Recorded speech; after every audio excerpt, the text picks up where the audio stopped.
আমরা একটা ঐতিহাসিক সময় পার করতেছি। গত 40 দিনে এমন অনেক ঘটনা ঘটে গেছে যেটা আসলে কয়েক দশকে ঘটে না। একটা ব্রুটাল ব্লাডি প্রসেসের মধ্যে দিয়ে আমরা কিছু অর্জন পাইছি।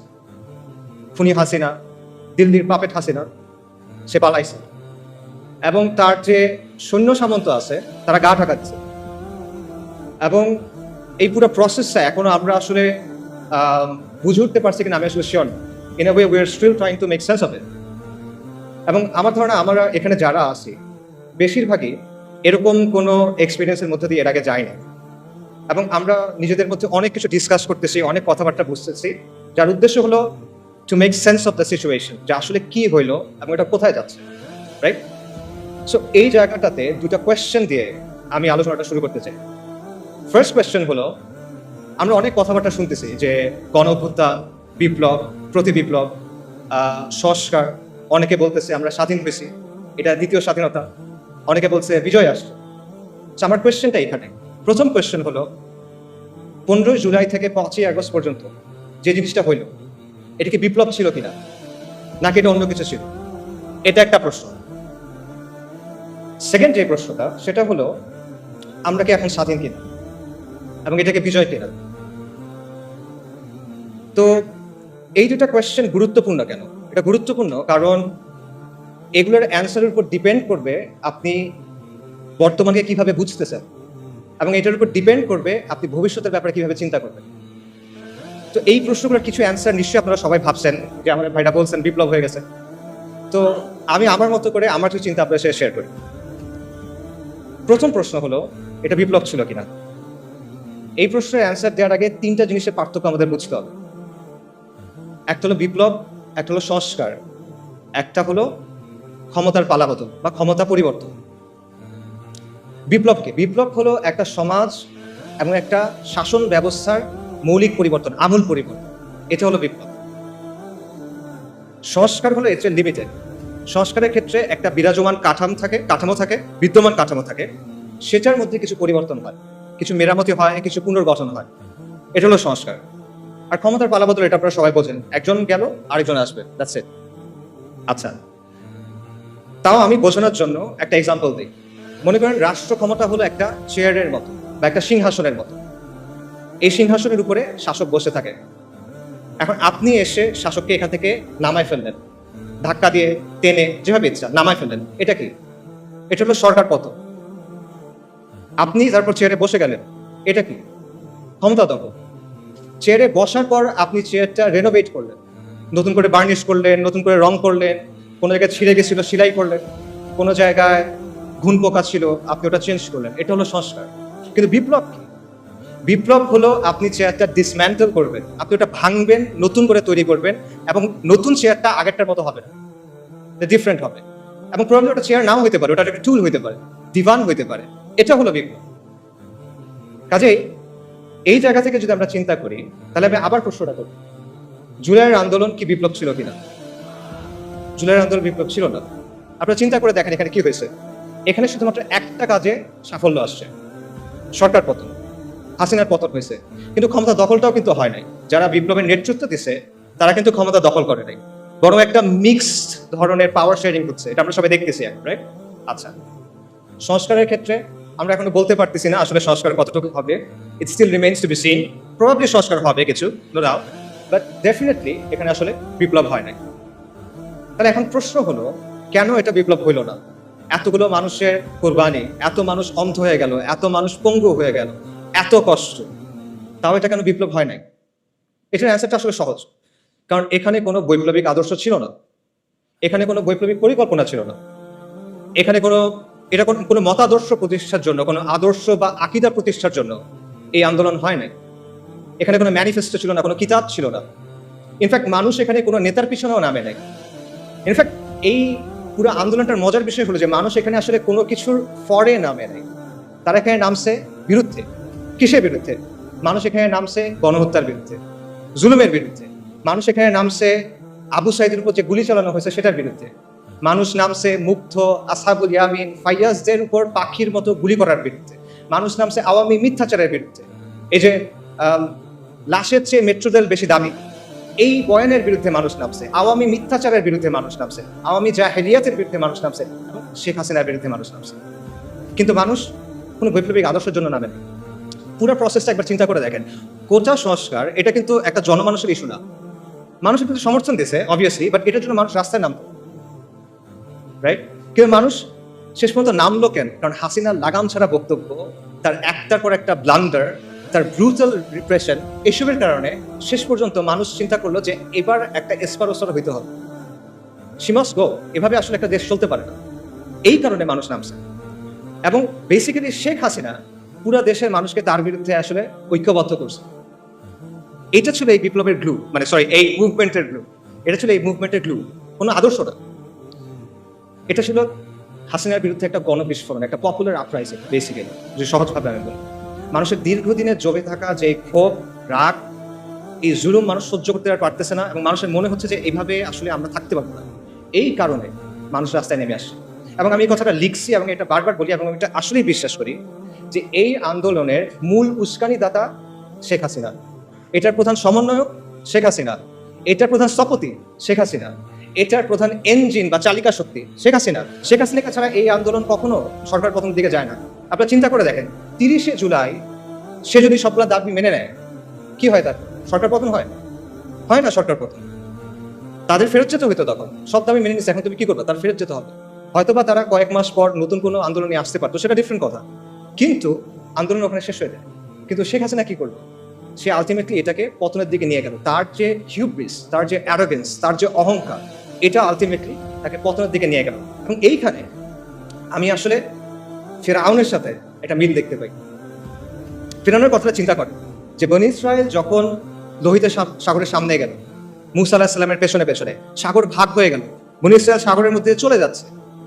ফিরআউনের কি দরকার ছিল তার পেছনে পেছনে যাওয়া? সে কি গেইন করতো এখানে? বনী ইসরাইল তো চলে যাচ্ছে। বনী ইসরাইল তার পাওয়ার জন্য কোনো চ্যালেঞ্জ না। বনী ইসরাইল তার সিংহাসন নিতে চায় না।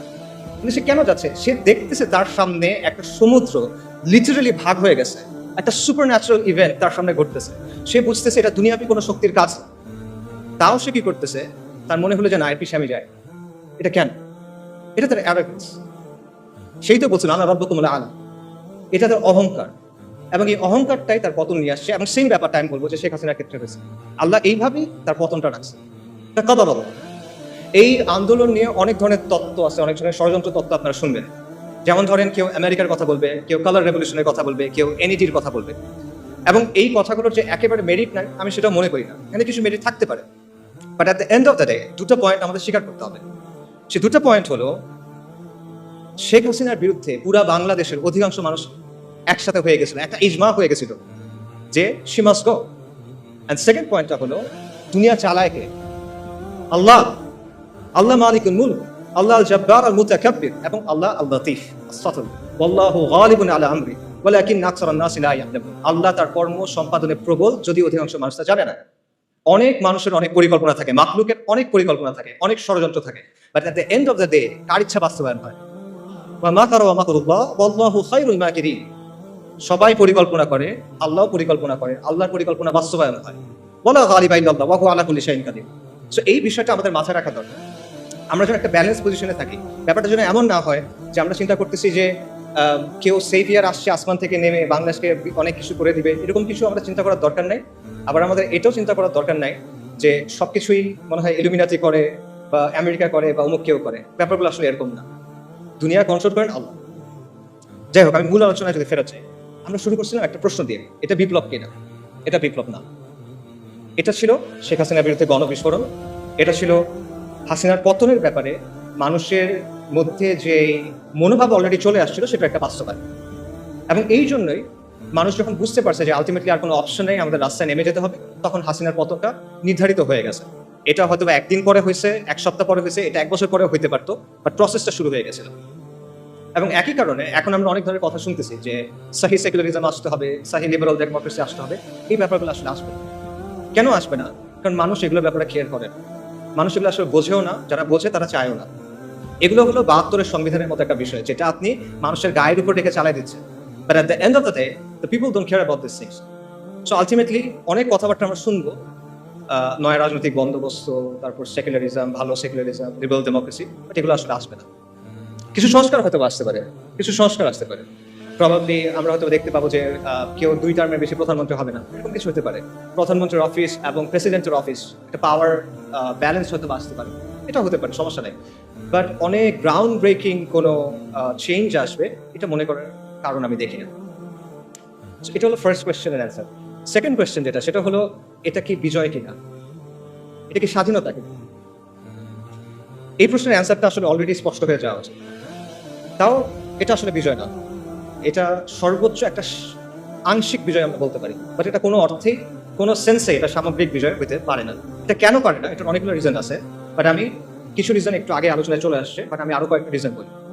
প্রথম কারণটা হলো পোস্ট কলোনিয়াল স্টেট, উত্তর ঔপনিবেশিক রাষ্ট্র, একটা কঠিন বাংলা শব্দ। এটা একটা কারণ যে এই কাঠামোটা রেখে আপনি আসলে কখনো স্বাধীন হতে পারবেন। এটা মানে কি? এটা মানে সহজভাবে বলি, একসময় এটা ছিল আমাদের রাজত্ব, এটা আমাদের রাজত্ব ছিল, এটা পারফেক্ট ছিল না, এখানে অনেক সমস্যা ছিল, কিন্তু এটা আমাদের রাজত্ব ছিল। কিন্তু তারপর ফিরিঙ্গিরা আসছে, ব্রিটিশরা আসছে, ইউরোপিয়ানরা আসছে, এবং তারা এসে আমাদেরকে তাদের গোলাম বানাইছে, তারা এসে আমাদেরকে তাদের দাস বানাইছে, এবং তাদের একটা সিস্টেম আমাদের উপর চাপাই দিয়েছে। এইটাই হলো কলোনিয়াল রাষ্ট্র। এবং এই কলোনিয়াল রাষ্ট্রের মূল উদ্দেশ্য হলো দুটা, একটা হলো কন্ট্রোল, একটা হলো এক্সপ্লয়টেশন, নিয়ন্ত্রণ এবং শোষণ, আর কোনো উদ্দেশ্য নেই। কলোনিয়াল যে ব্যুরোক্রেসি বা আমলাতন্ত্র, এটার উদ্দেশ্য ছিল এই দুটা। কলোনিয়াল যে পুলিশ, এটার উদ্দেশ্য ছিল এই দুটা। কলোনিয়াল যে সেনাবাহিনী, এটার উদ্দেশ্য ছিল এই দুটা। আজকে ফিরিঙ্গিরা নাই, চলে গেছে, অনেক আগেই চলে গেছে, কিন্তু ওদের যে সিস্টেম সেটা রয়ে গেছে। আজকে আমাদের যে ব্যুরোক্রেসি আছে সেটা কলোনিয়াল ব্যুরোক্রেসির কন্টিনিউয়েশন, ধারাবাহিকতা। আজকে আমাদের যে পুলিশ বাহিনী আছে সেটা কলোনিয়াল পুলিশ বাহিনীর ধারাবাহিকতা। এবং উপমহাদেশের যে সেনাবাহিনীগুলো আছে এগুলো সবগুলো ব্রিটিশ ইন্ডিয়ান আর্মির ধারাবাহিকতা। এটা ভেঙেই, মানে এটা থেকেই পাকিস্তান আর্মি এবং ইন্ডিয়ান আর্মি হয়েছে, এবং দেন সেখান থেকে বাংলাদেশ আর্মি হয়েছে। এগুলো হিস্টোরিক্যাল ফ্যাক্ট, কেউ ডিনাই করতে পারবে না। সো যেই কাঠামোটা তৈরি হয়েছিল নিয়ন্ত্রণের জন্য এবং কন্ট্রোল করার জন্য, সেই কাঠামোটাকে রেখে দিয়ে আপনি আসলে কিভাবে স্বাধীন হবে, কিভাবে বিজয়ী হবে, এটা পসিবল না। এটা গেল একটা রিজন। আরেকটা রিজন হলো মডার্ন স্টেট ইটসেলফ। এই যে আমি নিয়ন্ত্রণের কথা বললাম আর শোষণের কথা বললাম, এটা কিন্তু শুধু কলোনিয়াল রাষ্ট্রের বৈশিষ্ট্য না, এটা মডার্ন স্টেটেরও বৈশিষ্ট্য। আধুনিক যে রাষ্ট্র সেটা ইনহেরেন্টলি একটা ডমিনেটিং, কন্ট্রোলিং, অথরিটেরিয়ান মেশিনারি। এটা এমন একটা যন্ত্র যার উদ্দেশ্য হলো শোষণ করা এবং নিয়ন্ত্রণ করা। এবং এটা শুধুমাত্র আমাদের মতো তৃতীয় বিশ্ব বা গ্লোবাল সাউথের দেশগুলোর জন্য না, এটা পুরো বিশ্বে। আমাদের দেশে একটা ধারণা আছে যে হাসিনার যে সেকুলারিজম, ওইটা ছিল ভাইভ সেকুলারিজম বা মওদু সেকুলারিজম। আর আমেরিকাতে যেটা আছে বা ইংল্যান্ডে যেটা আছে বা মতান্তরে ফ্রান্সে যেটা আছে, এটা হলো সাহি সেকুলারিজম। কিন্তু এই যে নিয়ন্ত্রণের ব্যাপারটা, কন্ট্রোলের ব্যাপারটা, এটা সেখানেও আছে। এটা নিয়ে অনেক একাডেমিক আলোচনা আছে, আমি সেই আলোচনায় যাব না। আমি আপনাদের একটা এক্সাম্পল দিব, যে এক্সাম্পলটা আপনারা সবাই দেখছেন। সেটা হলো কোভিড। কোভিডের কথা চিন্তা করে দেখেন, বিশেষ করে লকডাউন এবং ভ্যাকসিনের কথা। আচ্ছা, সেকুলারিজম এবং লিবারাল ডেমোক্রেসি আপনাকে অনেক সুন্দর সুন্দর কথা বলবে, স্বাধীনতা, অধিকার, এরকম অনেক কথা বলবে। বাট লকডাউনের সময় কি হয়েছে চিন্তা করে দেখেন তো। একদিনের মধ্যে আপনার সব অধিকার, আপনার সব স্বাধীনতা নাই, শেষ। আপনি ঘরের বাইরে যেতে পারবেন না, চাকরিতে যেতে পারবেন না, মসজিদে যেতে পারবেন না। কারো বাপ মারা গেছে, সে বাপকে দাফন করতে যেতে পারতেছে না।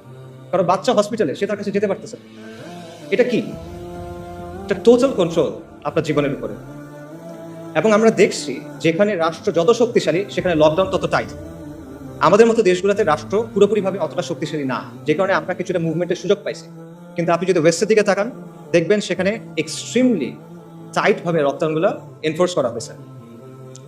তো এই যে লকডাউন, এটা কিন্তু আপনি দেখেন, এটা আপনার সমস্ত অধিকার, স্বাধীনতাকে নিয়ন্ত্রণে নিয়ে ফেলা হলো। এটা একটা ডিপ্রেশন, এটা একটা কর্তৃত্ববাদ, এবং এটা সেকুলার ডেমোক্রেসিগুলাই করতেছে। এবং এর মধ্যেও আমরা দেখছি যে দুটা অংশ হয়ে গেছে, যে সাধারণ মানুষ লকডাউনের মধ্যে বাসায় বসে আছে, পাগল হয়ে যাচ্ছে, সর্বশান্ত হয়ে যাচ্ছে।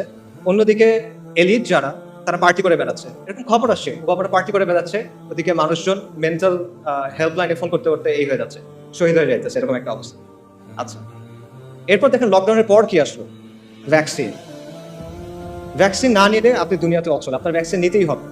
আপনার শরীরের মধ্যে আপনি একটা আনটেস্টেড এক্সপেরিমেন্টাল ড্রাগ নেবেন, এখানে আপনার কোনো সে নাই।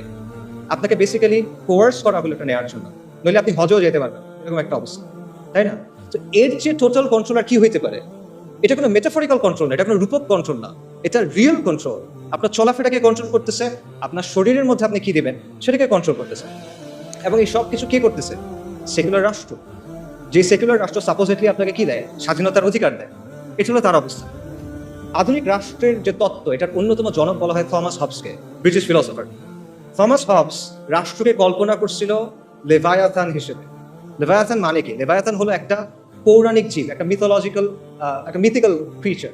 বাইবেলে এটার কথা আছে। এটা হলো একটা সামুদ্রিক জীব যেটার আকার অত্যন্ত বড়, এটাকে হারানো যায় না, এতটা বড়, ওভারকাম করা পসিবল না। তো হবস রাষ্ট্রকে চিন্তা করছিল একটা দানবীয় শক্তি হিসেবে, এবং বাস্তবে তাই হয়েছে। রাষ্ট্র একটা দানবীয় শক্তিতে পরিণত হয়েছে, একটা সর্বব্যাপী ভয়ঙ্কর দানবে সে পরিণত হয়েছে, যে নিজেই আইন বানায়, যে নিজেই আইনের ব্যাখ্যা করে এবং যে নিজেই আইনের প্রয়োগ করে। রাষ্ট্রের উপরে কোনো রেফারেন্স নাই, সবার উপর রাষ্ট্র সত্য তাহার উপর নাই। রাষ্ট্র হলো অ্যালফা এন্ড দি ওমেগা, এরকমই অবস্থা। এবং আপনার জন্ম থেকে মৃত্যু পর্যন্ত প্রতিটা পদে পদে রাষ্ট্র আপনাকে নিয়ন্ত্রণ করতে চায়, রাষ্ট্র আপনাকে সার্ভেইল করতে চায়। বার্থ সার্টিফিকেট থেকে ডেথ সার্টিফিকেট, আপনার কল হিস্ট্রি থেকে আপনার চ্যাট লগ, আপনার ব্রাউজিং ডেটা, সবকিছু, আপনার মানে প্রত্যেকটা ট্রানজাকশন, আপনার ইনকাম ট্যাক্স, প্রতিটা জিনিসে রাষ্ট্র এসে হাত ঢুকায়। সে নিয়ন্ত্রণ করতে চায়, সে সার্ভেইল করতে চায়। এবং এটাই হলো পৃথিবীর ইতিহাসে আপনি খুঁজে পাবেন না যে এই মাত্রার নিয়ন্ত্রণ, এই মাত্রার এক্সপ্লয়টেশন কোনো সিস্টেমের মাধ্যমে হয়েছে, যেটা সেকুলার সিস্টেমের মাধ্যমে হয়েছে। কাজেই এবং এটাই হলো আসলে আধুনিক রাষ্ট্রের সভরেন্টির অর্থ। সার্বভৌমত্বের কথা আমরা বলি না, এটাই হলো সার্বভৌম শক্তির সত্যিকারের অর্থ। সার্বভৌম শক্তির প্রকৃত রূপ হলো এটা। যারা আপনারা জানতে চান এই ব্যাপারে, একজন জার্মান ফিলোসফার ছিল কার্ল শ্মিট, আপনারা তার লেখা পড়ে দেখতে পারেন, সেই ব্যাপারটা খুব ডিটেলে আলোচনা করছে। আজ পর্যন্ত এটা কোনো রিফিউটেশন আসে নাই, কারণ এটি সভরেন্টির অর্থ। কাজেই আধুনিক রাষ্ট্রের মধ্যে আপনি আসলে কখনো মুক্তি পাবেন না, বিজয় পাবেন না। আধুনিক রাষ্ট্র আপনাকে কি দিবে? সে আপনাকে গাঁজা খাওয়ার স্বাধীনতা দিবে, মদ খাওয়ার স্বাধীনতা দিবে, জিনা করার স্বাধীনতা দিবে, এলজিবিটির স্বাধীনতা দিবে। এগুলো দিয়ে সে আপনাকে ভুলায় রাখবে, কিন্তু আসল স্বাধীনতা সে আপনাকে দিতে পারবে না।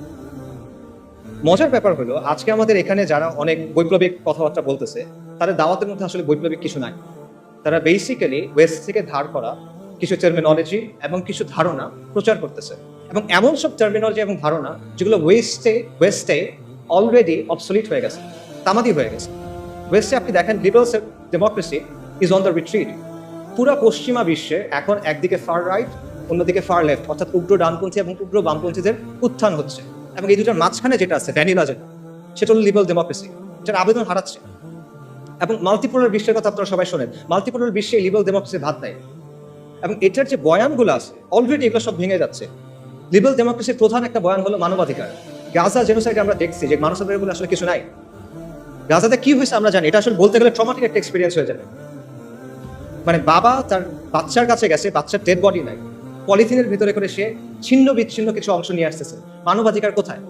যারা মানবাধিকার কথা সবচেয়ে বেশি বলে তারা হলো ইসরায়েলকে উইপেন্স দিচ্ছে, পলিটিক্যাল ক্লাউড দিচ্ছে, রাইট? সো মানবাধিকার কোথায়? মানবাধিকার বেসিক্যালি একটা আদর্শিক হাতিয়ার, যেটা ইউজ করে ওয়েস্ট তাদের জিওপলিটিক্যাল ইন্টারেস্ট অ্যাডভান্স করে, তাদের নিজেদের স্বার্থ হাসিল করে। একই কথা আন্তর্জাতিক আইনের ক্ষেত্রে। কই আন্তর্জাতিক আইন কই? ইসরায়েল নানা জায়গায় গিয়ে অ্যাটাক করতেছে, কনসুলেটের ভেতরে গিয়ে অ্যাটাক করছে, যেটা কখনো হয় না। কই আইন কোথায়? নাই। এগুলো রেটরিক, যেগুলো ওয়েস্ট তাদের ইচ্ছা মতো ইউজ করে তারপর ফালায়। কিন্তু আমরা এগুলো বিশ্বাস করে বসে আছি, আমরা মনে করছি এটা মনে হয় অনেক বৈপ্লবিক কিছু একটা। এবং ফাইনালি আপনি দেখেন গাজা এটাও প্রমাণ করছে যে ডেমোক্রেসি অ্যাকচুয়ালি ওয়ার্ক করে। কেন এটা আমি বলতেছি? দেখেন, ওয়েস্টে অনেক মানুষ কিন্তু গাজা জেনোসাইডের বিপক্ষে, তারা এটার বিরুদ্ধে রাস্তায় মার্চ করছে, তারা প্রতিবাদ করছে, এটা আপনার স্বীকার করতে হবে এবং আমরা এটা অ্যাপ্রিসিয়েট করি, আর তারা হেদায়েত করে। কিন্তু তাও তারা এটা বন্ধ করতে পারতেছে না। অনেক মানুষ এটার বিরুদ্ধে, কিন্তু তারা এটা বন্ধ করতে পারতেছে না। এটা কেন? কারণ তারা যাকেই ভোট দিচ্ছে দেখা যাচ্ছে যেই ক্ষমতায় আসতেছে সে জায়নিস্টদের পকেটে এবং সে গ্লোবাল এলিটদের পকেটে। তার মানে হলো ডেমোক্রেসির মধ্যে আবারও ডেমোক্রেসির যেটা আতুরঘর, সেই জায়গাতেও এটা আসলে জনগণের আকাঙ্ক্ষার প্রতিফলন করতে পারে না। ডেমোক্রেসি নিয়ে আপনি অনেক সুন্দর সুন্দর কথা বলতে পারেন, but at the end of the day it can be hacked. It can be hacked very easy, যেটা আমরা দেখতেছি। কাজেই এত কিছুর পরও যারা ওই মানধাত্তা আমাদের লিবারাল ডেমোক্রেসির কথা বলতেছে অনেক বৈপ্লবিক বয়ান হিসেবে, তারা আসলে ওয়ার্ল্ডের ট্রেন্ডটা বুঝতেছে না হয়তো, এবং তারা একটা ডেট এক্সপায়ার্ড মাল বিক্রি করার চেষ্টা করতেছে। তারা বিপ্লবের কথা বলতেছে, বাট তারা পশ্চিমা প্যারাডাইম থেকে বের হইতে পারতেছে। তাদের মধ্যে পশ্চিমা আদর্শ নিয়ে এক ধরনের ফিক্সেশন আছে, তাদের মধ্যে পশ্চিমা থিওরি নিয়ে এক ধরনের ফেটিশিজম আছে। পশ্চিম যেটা বলছে ওটাই সহি, পশ্চিম যেটা বলছে ওটাই সমাধান, অল্প স্বল্প কিছু চেঞ্জ করতে হবে, liberal democracy with Bangla characteristics, এটা হলে হয়ে যাবে। এই হলো তাদের প্রস্তাবনা। তো এগুলো করে আসলে আলটিমেটলি কোনো সমাধান হবে না। সো আমরা যদি আগের কথায় ফেরত চাই, এটা কি বিজয় ছিল কিনা, এটা মুক্তি ছিল কিনা? না, এটা ছিল না। যদি সহি সেকুলারিজম বা সহি লিবারাল ডেমোক্রেসি আসে, যেটা আসবে না, যদি আসে তাও সেটা বিজয় এবং মুক্তি হবে না।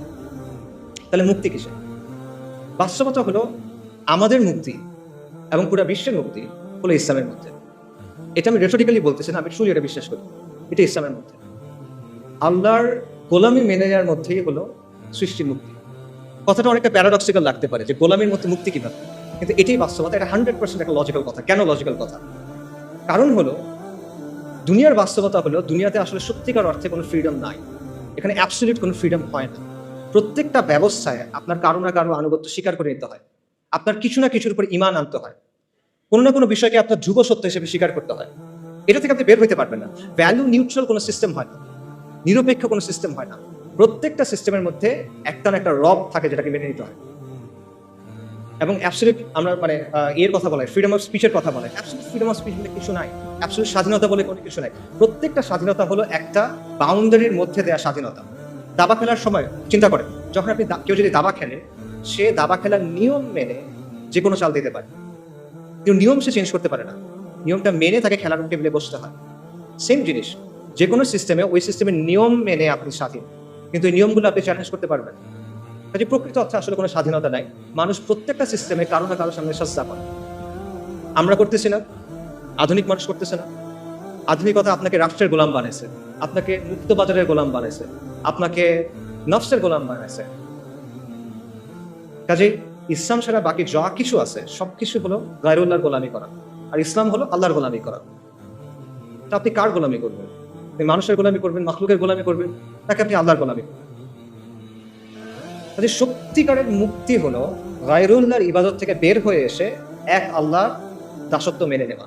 যখন আপনি এটা করবেন, তখন আমরা মানুষ হিসেবে আমাদের যে কসমিক রোল, আমাদের যে মহাজাগতিক ভূমিকা আল্লাহ আমাদের জন্য ঠিক করে দিয়েছেন খলিফা হিসেবে, তখন সেটা আমরা পালন করতে পারবো। তখন আমরা পুরো সৃষ্টির সাথে হারমোনিতে আসতে পারবো। আধুনিকতা প্রকৃতিকে ডমিনেট করতে চায়, কন্ট্রোল করতে চায়, এটা করতে গিয়ে সে ক্লাইমেট ক্যাটাস্ট্রফি করে ফেলছেন। কিন্তু আপনি যখন আল্লাহর দাসত্ব মেনে নেবেন, তখন আপনি এটার সাথে হারমোনিতে আসতে পারবেন। এখানেই আপনি প্রকৃত মুক্তি পাবেন। এটা ছাড়া সত্যিকার অর্থে কোনো স্বাধীনতা নাই। আপনার জিডিপি যত হোক, আপনার যতগুলো মেট্রো রেল থাকুক, আপনার যত মাথা পিছু যত ইচ্ছা হোক, আপনার রাস্তা যত সুন্দর হোক, মুক্তি নেই। কমফোর্ট আছে, মুক্তি নেই।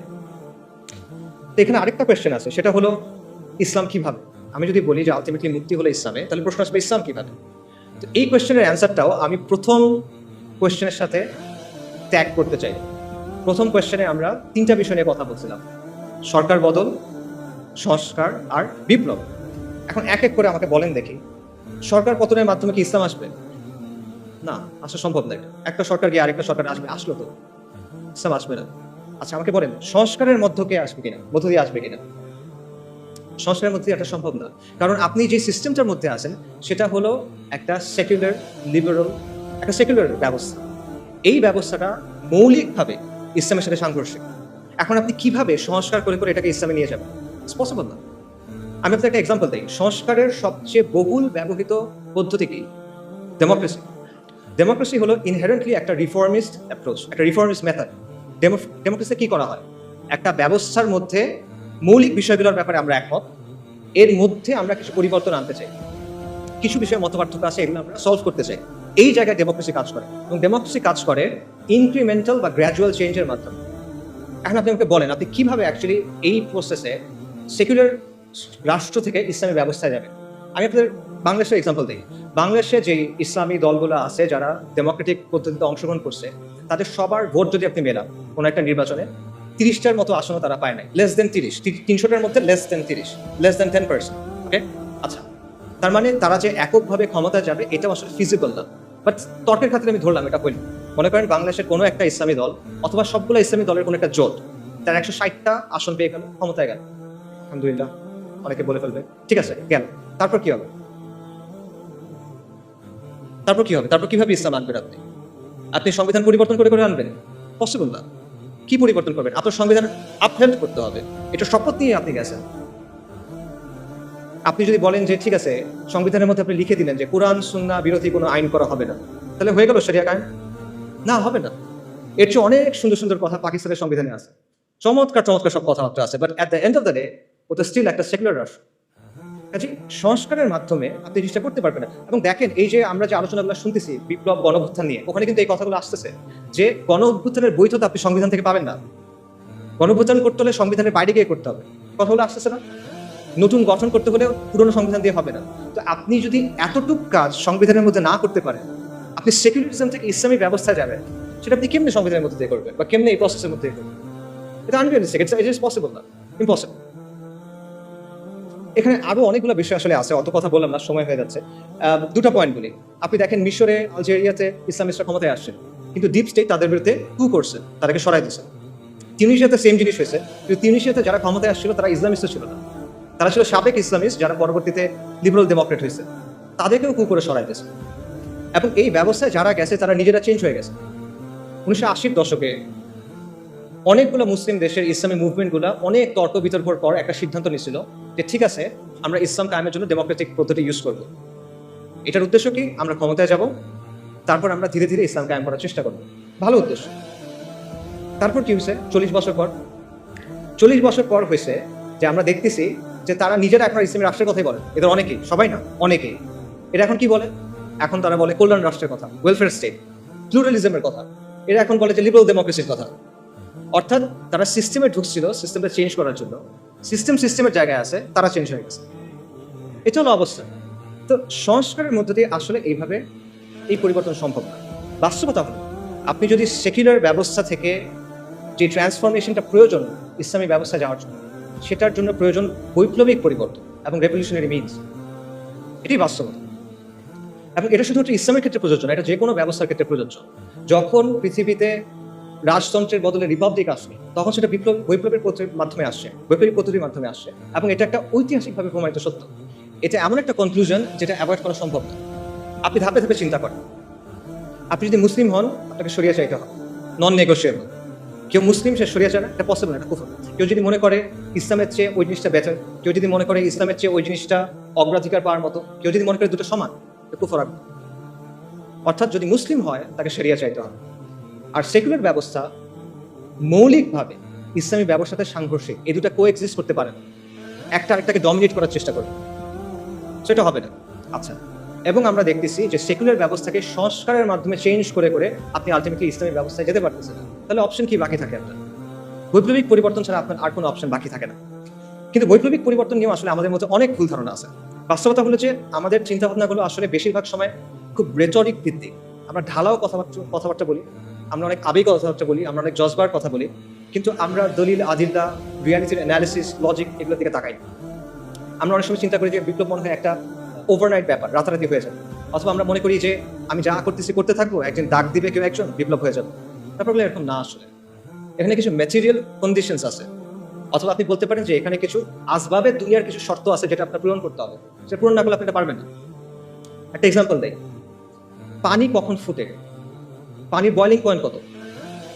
100 ডিগ্রি সেলসিয়াস। এটা কি মুমিনের জন্য একরকম, কাফেরের জন্য আরেক রকম? না, এটা সবার জন্য সেম। কেন সেম? আল্লাহ দুনিয়ার নিজাম, আল্লাহ ঠিক করে দিচ্ছেন এখানে, সবার জন্য এটা সেম। সমাজ এবং রাষ্ট্রের মধ্যেও এরকম কিছু ম্যাটেরিয়াল কন্ডিশনস আছে যেটা আপনার পূরণ করতে হবে। এই জিনিসটা আপনি আবেগ বা জজবা দিয়ে, আমরা হকের উপর আছি, জাস্ট এই বিষয়টা দিয়ে আপনি বাইপাস করতে পারবেন। এই রিকোয়ারমেন্ট আপনাকে ফুলফিল করে আসতে হবে। হ্যাঁ, এমন হইতে পারে যে কাফেরদের জন্য যে রিকোয়ারমেন্ট, সেখানে আমাদের কিছু অ্যাডিশনাল রিকোয়ারমেন্ট থাকতে পারে। যেমন আমাদের ইমানি, আমলি, শারঈ, আকাইদি কিছু রিকোয়ারমেন্টস থাকবে, যেটা একটা কমিউনিস্টের থাকবে না। কিন্তু ম্যাটেরিয়াল রিকোয়ারমেন্ট সেম, এটা আপনার লাগবে। তো এটা বাইপাস করে আপনি আসলে বৈপ্লবিক পরিবর্তনের দিকে যেতে পারবেন। এটা না করে আপনি যদি শুধু বলেন যে আমার ইমান আছে, আমার অনেক জজবা আছে, আমরা তো হকের উপর আছি, এভাবে আর হবে না। এটা তাওয়াক্কুলের ভুল বুঝ। বাস্তবতা হলো বৈপ্লবিক পরিবর্তন একটা লম্বা, জটিল, রুক্ষ প্রক্রিয়া, কঠিন একটা প্রক্রিয়া। এর মধ্যে নানা ধরনের জটিলতা আছে এবং এটার মধ্যে মাল্টি স্টেজ আছে, মানে মাল্টিপল স্টেজেস আছে, একাধিক স্টেজ আছে। ব্যাপারটা এভাবে চিন্তা করেন। মনে করেন আপনি কালকে আম খাইতেছেন, আপনি আজকে গাছ লাগালেন, এটা হবে? হবে না। আপনি কালকে আম খাইতে চান, আপনি আজকে গাছ লাগালেন, হবে না। কালকে তো ফল আসবে না। একটা লম্বা প্রসেসের মধ্যে দিয়ে যাওয়ার পর ফল আসবে। তো আপনি ওভারনাইট এটা চাইতে পারেন না যে আমি আজকে গাছ লাগাবো, কালকে ফল আসবে, হয় না। আচ্ছা, আরেকটা জিনিস চিন্তা করেন, মনে করেন আপনার প্রতিবেশী, তার বাসায় জামের গাছ আছে এবং তার বাসার গাছে জাম ধরছে, সে জাম পারতেছে, মানে আপনি তার কাছে গিয়ে বললেন আমাকে আমসত্ত্ব বানিয়ে দাও, আমাকে আমের শরবত বানিয়ে দাও, ম্যাঙ্গো স্মুদি দাও। এটা হয়? ইট ডাজন্ট ওয়ার্ক লাইক দ্যাট। যে বীজ বুনছে ফসল তার, যেই বীজ বোনা হয়েছে ওটাই আসবে। আম গাছে তো জাম হবে না।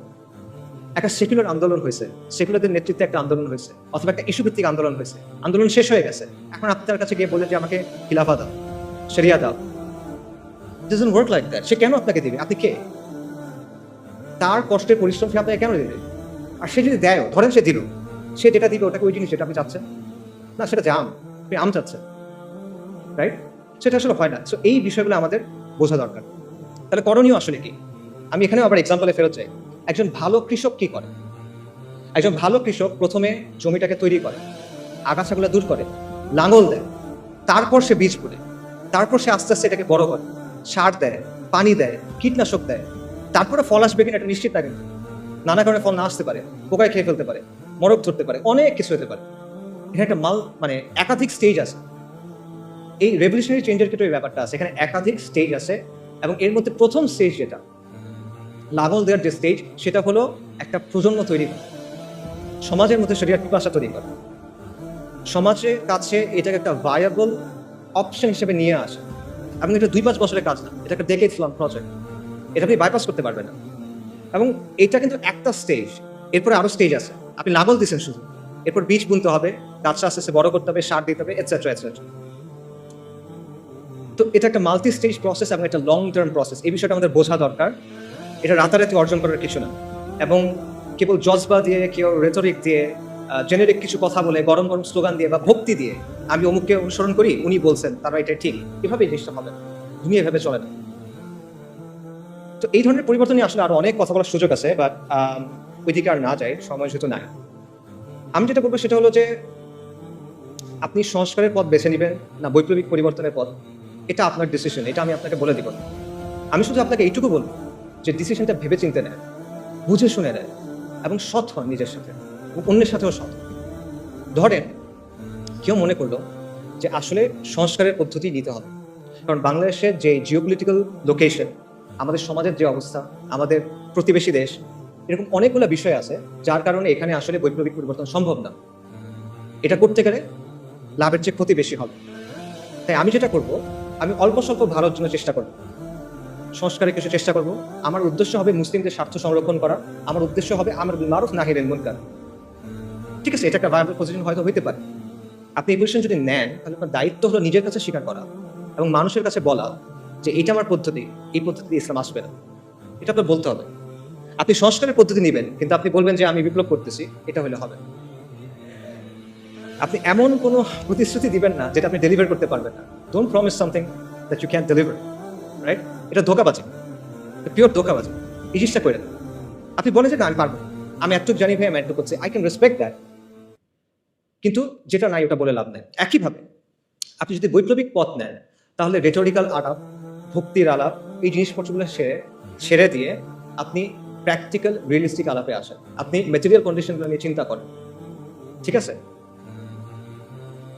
এবং এইসব চিন্তা বাদ দেন যে মনে করেন হঠাৎ কোনো একটা ঘটনা ঘটবে, হঠাৎ ডাক আসবে, আর আমরা সবাই রাস্তায় নেমে যাবো, ইনকিলাব ইনকিলাব, ইনতিফাদা ইনতিফাদা। না,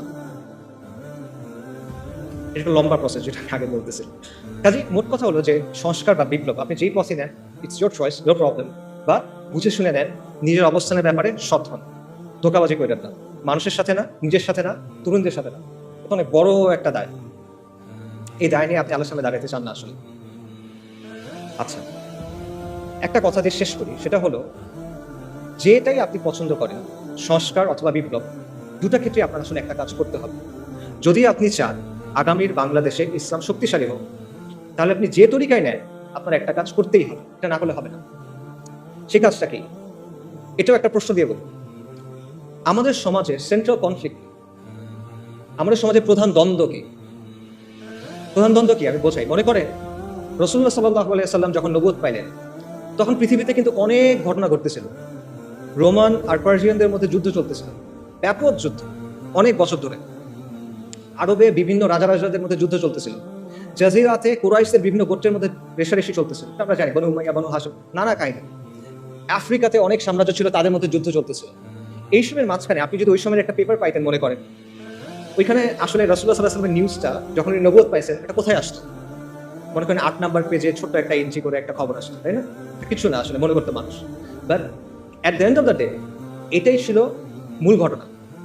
যদি আমরা পৃথিবীর একটা হিস্ট্রি দেখি, রাসূলুল্লাহ সাল্লাল্লাহু আলাইহি ওয়াসাল্লাম হলেন বা আম্বিয়ায়ে কেরাম হলেন মূল ক্যারেক্টার, এবং তাদের সাথে যেগুলো ঘটতেছে এগুলো হলো মূল স্টোরি লাইন, বাকি সবকিছু হলো সাইড ক্যারেক্টার, সাইড কোয়েস্ট, পার্শ্ব চরিত্র, রাইট?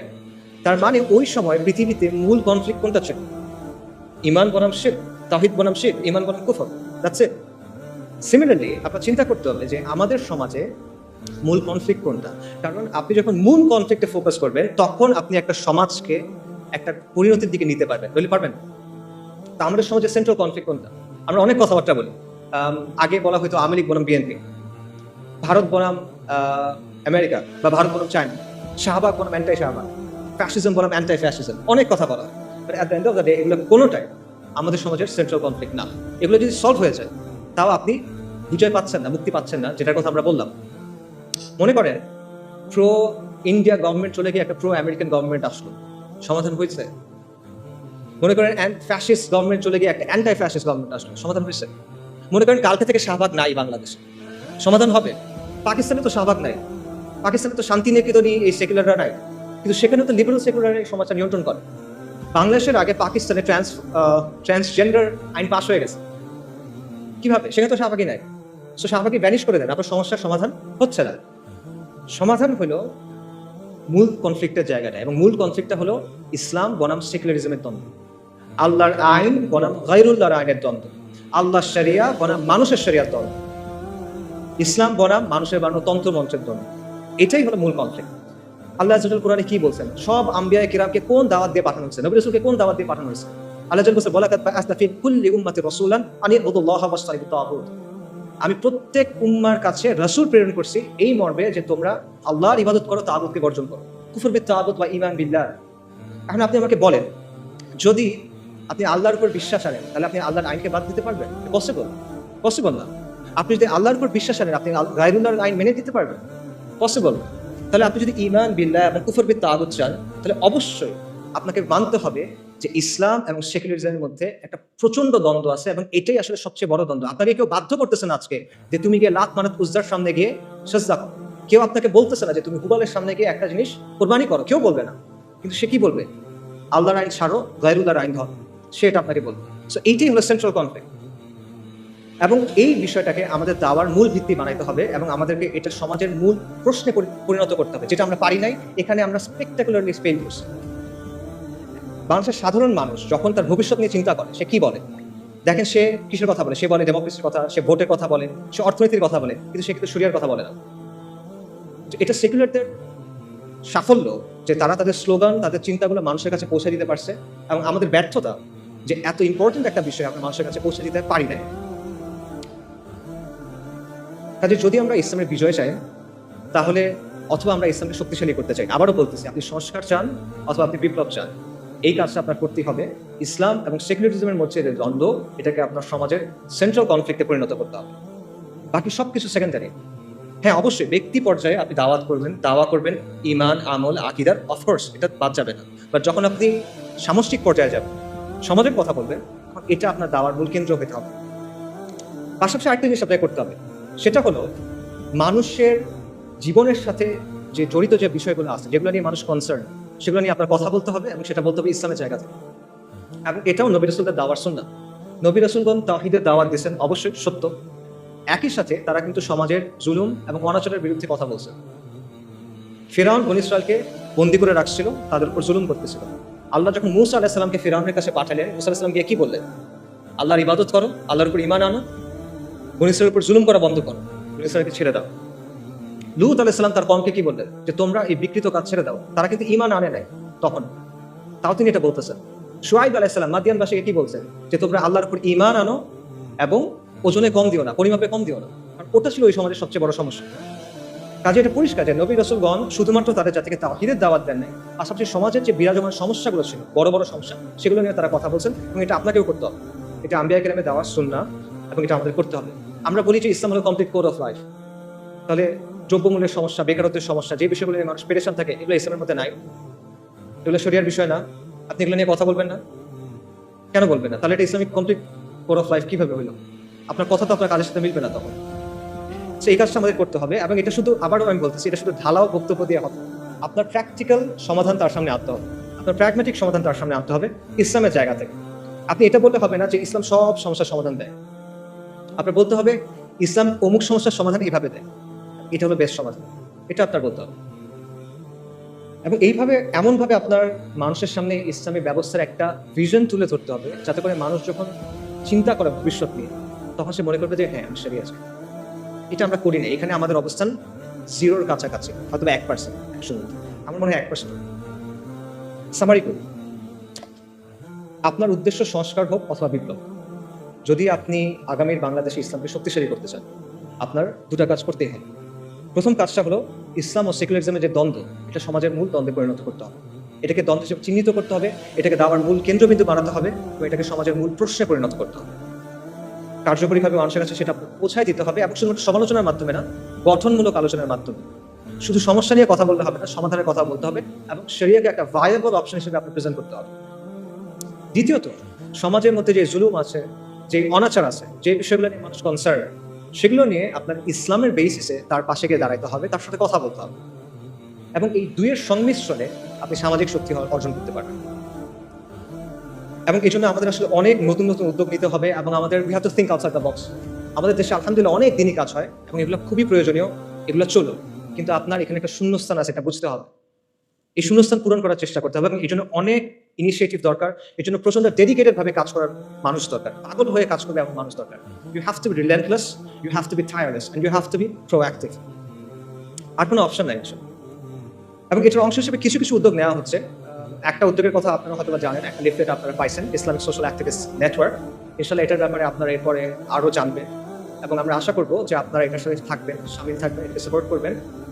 এর পাশাপাশিও আসলে আরো অনেক ধরনের উদ্যোগ দরকার, এবং এখানে অনেক যোগ্য মানুষ আছেন, জ্ঞানীগুণী মানুষ আছেন। আমি বলবো আপনারা সবাই এই বিষয়গুলো নিয়ে চিন্তা করেন, আপনার কাজ করতে হবে। কাজ করার সময় এখন, এরপরে এটা আপনি পাবেন। If not now then when. এখন যদি কাজ না করেন কখন করবেন? যদি আপনি না করেন তাহলে কে করবে? আমার কথা এতক্ষণ শোনার জন্য সবাইকে ধন্যবাদ। আমি স্পেসিফিক্যালি সিয়ানকে এবং রফিক ভাইকে ধন্যবাদ জানাবো অ্যারেঞ্জ করার জন্য। আর জুলাই আন্দোলনের সময় এবং এই বন্যার সময় আমাদের যারা মারা গেছেন, আমরা তাদের সবার রুহের মাগফিরাত কামনা করি। ওয়া আখিরু দাওয়ানা আলহামদুলিল্লাহি রাব্বিল আলামিন। আসসালামু আলাইকুম ওয়া রাহমাতুল্লাহি ওয়া বারাকাতুহু।